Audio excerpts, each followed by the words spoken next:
paint stripper works a lot more effectively if you agitate it when it's on the surface of what you're trying to strip. You can use your tough brush, but don't use your own because it's only going to ruin it.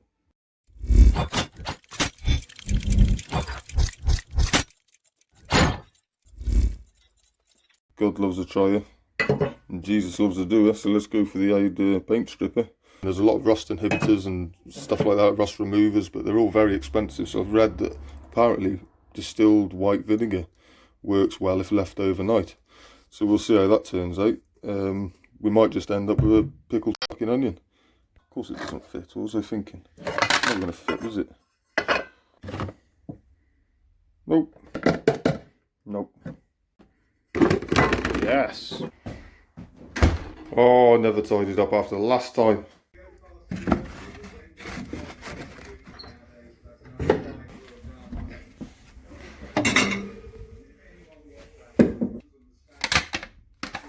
What? Ugh. So thick. I think we all know what that looks like. Should have put my glove on first, really, shouldn't I?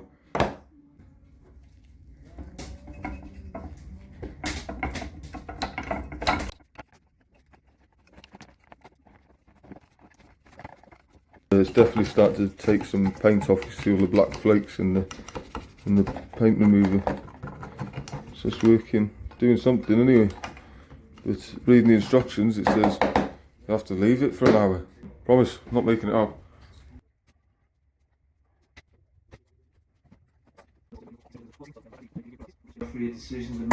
Oh, that breed us. He's getting there. We get into positions. Roger, I can tell when you've been here. I haven't got a drinking problem.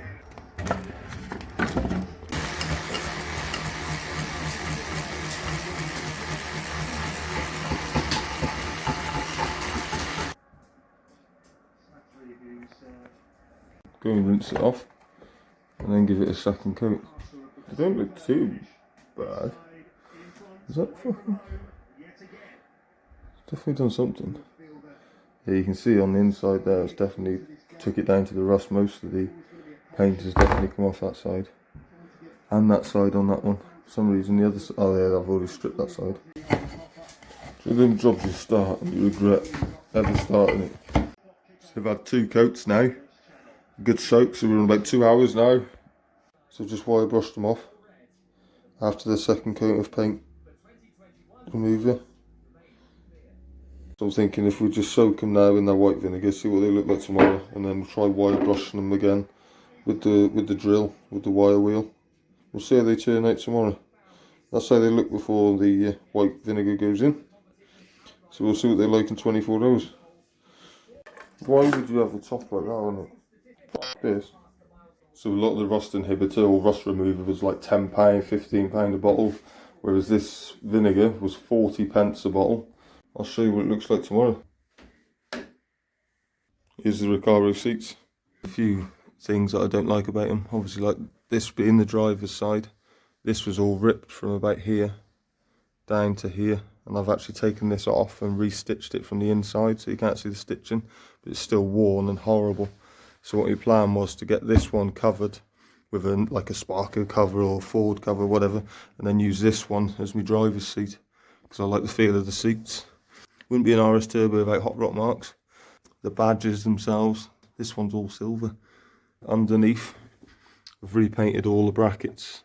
These have all been properly coated, primered, and the gloss black, just standard gloss black paint. And then what I also did was I tried to repair the webbing that always snaps on them. It snapped on both. So there's actually a piece of rubber the same size as the whole webbing, and I've managed to glue that all the way back with instant grab adhesive, which was like £30 for the tin. So it's like the strongest adhesive you're going to get basically. And even then it's starting to slip.